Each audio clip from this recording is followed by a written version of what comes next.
और भाई हमारी हुकूमत ही नहीं होगी अक्टूबर में, ना सितंबर में होगी, अगस्त 15-14 को खत्म हो जाएगी हुकूमत। साहब एक मिनट, अभी जो सूबों में इलेक्शन नहीं हो रहे हैं, अभी केयर टेकर सेटअप नहीं है, उनका क्या काम है?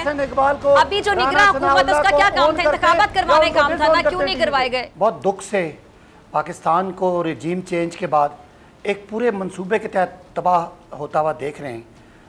आज पार्लियामान को जुडिशरी से इसलिए लड़ाया जा रहा है और जुडिशरी में तकसीम पैदा की जा रही है, आधे जजेस को अच्छा और आधे को बुरा साबित करने की कोशिश की जा रही है, और एक ब्लेटेंटली एक है वो पाकिस्तान के आइन और कानून का मजाक इसलिए उड़ाया जा रहा है कि एक पॉलिटिकल पार्टी बहुत पॉपुलर है और सारी 14 पार्टियां मिलके और बाकी भी ताकतें मिलके उस पार्टी का मुकाबला नहीं कर सकते। तो ये तो बड़ा अच्छा प्रेसिडेंट सेट कर गए हैं कि आज हम इलेक्शन जीत जाते हैं अगर, और 5 साल जब हमारे ख़त्म हो जाएंगे तो हम कहेंगे जी मुल्क में पैसे भी नहीं हैं, हालात भी ठीक नहीं है, और हम जनाब इलेक्शन नहीं करते। तो कौन चाहता है जो गवर्नमेंट में बैठा हुआ कि वो इलेक्शन करवा के अपने आप को मुसीबत में डाले? अच्छा चलते रहें, इसी तरह ये ख़ानदान है, इस वक्त तीसरी नस्ल है इनकी, और वो चलते रहें।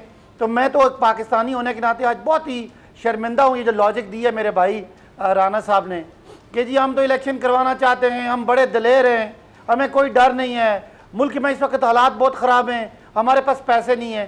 किसी जी शऊर बंदे को ये समझ आ रही है कि पैसे भी हैं राना साहब, अमन व अमान भी है, क्योंकि आपके पास वोट नहीं है और आप लोग किसी के सहारे यानी शर्मिंदा होते फिर राना साहब कुछ ऐड करना चाहें? सदाकत साहब जरा आपकी इजाजत, सबकी इजाजत से। जी राना एहसान क्या कहना चाह रहे हैं? पार्टीज यकीन माने, मैं अपनी बात कर लूं, फिर मैं बात पूरी कर लूं अगर, तो फिर कहिएगा।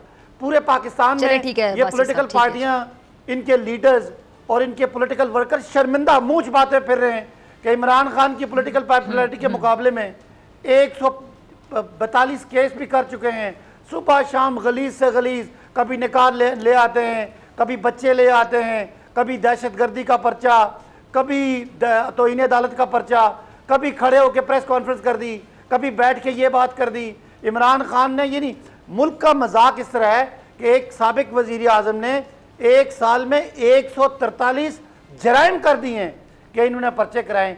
सबको पता है राना साहब, आपकी पॉलिटिकल पार्टी की इतनी इंसल्ट हो रही है इस वक्त अवाम में कि इलेक्शन ना से घबराने और डरने, रिजल्ट से डरने की वजह से आपने पाकिस्तान का तह बाला करने का तैयार किया हुआ है। आज मईशत आपने डुबो दी, डॉलर आपकी ऊंची उड़ान है, पेट्रोल महंगा है, महंगाई पाकिस्तान की तारीख की रिकॉर्ड है, और आप लोग जो है वो किसी तरह पाकिस्तान को ठीक होने नहीं दे रहे, इसलिए कि ठीक है बासी साहब आपका पॉइंट आ गया काफी डिटेल में, मैं आपकी तरफ दोबारा आऊंगी। ठीक है आप जुबैरी साहब, इससे पहले कि मैं आपकी तरफ आऊं, राना एहसान साहब आप कुछ कहना चाह रहे थे सदाकत अली बासी साहब से, जी जरा फरमाइएगा।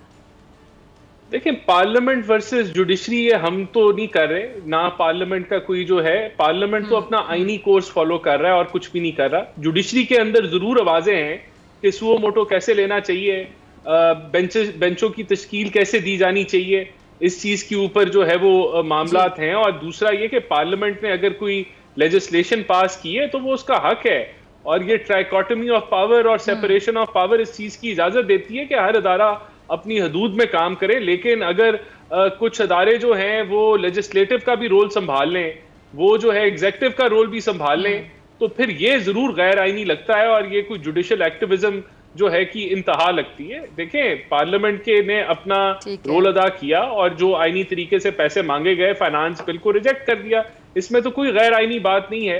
और दूसरा मैं फिर रिपीट करूंगा, इलेक्शन देखें अक्टूबर, ये कह रहे हैं कि 5 साल बाद हमारा दिल करेगा हम भी नहीं फिर छोड़ेंगे। भाई हम तो अगस्त में रिटायर हो रहे हैं, अगस्त में हमारी हुकूमत नहीं होगी, मैंने आपको पहले भी बताया।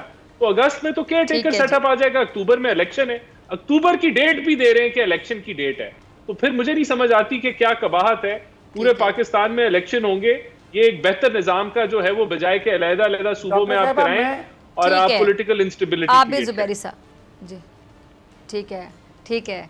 अच्छा मैं आपकी तरफ आऊंगी बासी साहब, लेकिन आप भी जुबैरी साहब की तरफ जाने। राना एहसान साहब की हर बात अब ये दो सियासतदान हैं, आप भी जुबैरी साहब आपकी बारी नहीं आ रही। जी बासी साहब रेलेवेंट बात है। मैं राना साहब की एक बात को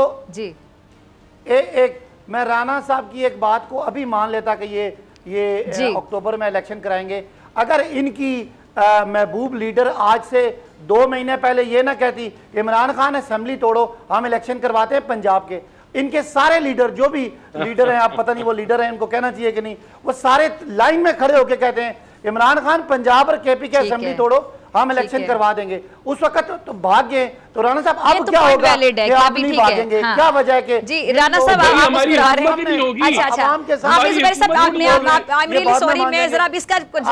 इलेक्शन लड़ेंगे जब आपको इलेक्शन जीतने का और भाई हमारी हुकूमत ही नहीं होगी अक्टूबर में, ना सितंबर में होगी, अगस्त 15-14 को खत्म हो जाएगी हुकूमत। लेकिन राणा एहसान साहब एक सवाल तो वैलिड है ना, राणा एहसान साहब 1 मिनट, अभी जो सूबों में इलेक्शन नहीं हो रहे हैं, अभी केयर टेकर सेटअप नहीं है, उनका क्या काम है?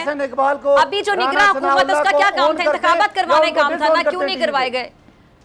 नहीं देखें, इसका जवाब आप सुन लेना जी। हमारा हुकूमत का मौकफ मैंने आपको क्लियर कट दे दिया, और जो मामलत चाहिए ईसीपी को वो हम नहीं दे पा रहे, उसकी वजूहात भी हमने आपको बयान कर दी।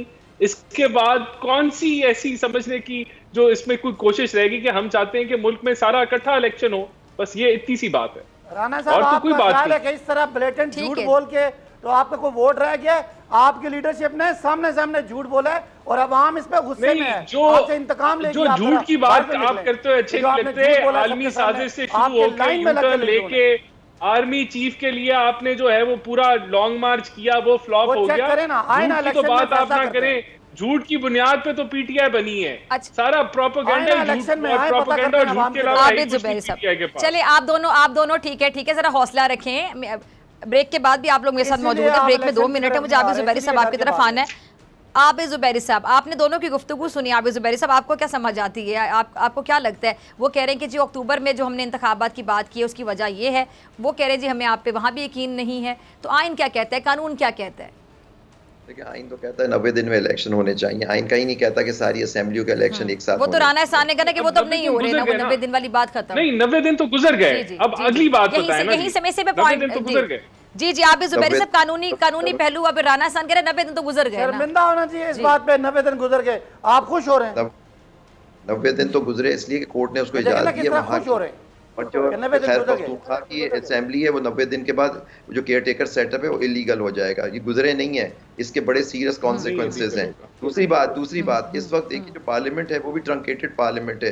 एक बड़ी पार्टी को आने नहीं दिया जा रहा। एक लीडर ऑफ द ऑपोजिशन है जो उनसे इनहराफ करके वो लीडर ऑफ द ऑपोजिशन बने। तो अगस्त में अगर ये तहलील भी होती है नेशनल असेंबली, तो केयर टेकर सेटअप इन दोनों की मर्जी से आएगा। तो कहाँ ये फेयर एक सेटअप उस वक्त भी आ सकता है? तो ये भी देखने की बात है कि क्या केयर टेकर सेटअप उस वक्त एक जेन्युइन केयर टेकर सेटअप आएगा जो इलेक्शन करा सकेगा या नहीं। तो ये सब बातें अच्छी लगती हैं बातें करने में, लेकिन आप प्रैक्टिकल सिचुएशन देखिए कि उस वक्त भी केयर टेकर सेटअप नहीं आएगा। अभी भी जो केयर टेकर सेटअप चल रहे हैं, क्या वो न्यूट्रल है?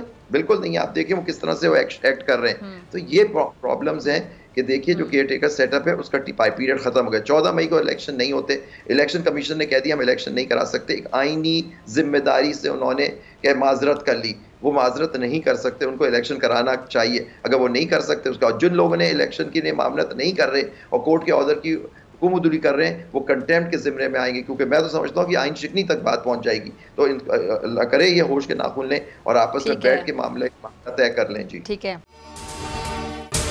अगर आपको ये वीडियो पसंद आई तो सब्सक्राइब करें और बेल आइकन पर क्लिक करें। हवाए नफ्स की है हुक्मरानी, लुटेरा कर रहा है पासबानी। बोल न्यूज के मार्केटिंग हेड आकाश राम ताहा लापता, तफ्तीशी इदारे जवाब देने से कासिर, अहले खाना परेशान, बेटे की जुदाई में माँ गम से निढाल। जो बच्चो हिंदू पर आए थे जो को पाकिस्तानी, मुझे मेहरबानी करे पंजो आकाश वापस कयो। हुकूमत से बेकसूर और मुहिब्बे वतन बेटे की बाजियाबी के लिए फरियाद। आकाश राम के अगवा के खिलाफ अहले खाना की जानिब से सुप्रीम कोर्ट में दरख्वास्त दायर। सुप्रीम कोर्ट के चीफ जस्टिस उमर अता बंदियाल से आकाश राम के अहले खाना की जल्द समाअत की इस्तदा। समी इब्राहिम और सिद्दीक जान की सुप्रीम कोर्ट के बाहर अहम press conference.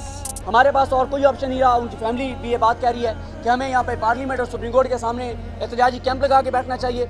Chief justice Pakistan से इस्तदा कर रहे हैं कि इस पिटीशन को लगाएं और जवाब लें इन अगवाकारों से। मुश्किल की इस घड़ी में आलमी मीडिया ने भी उठाई आवाज।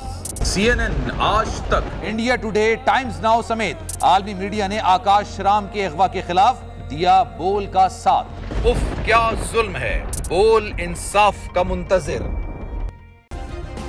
सब्सक्राइब करें और बेल दबाएं ताकि कोई खबर रह न जाए।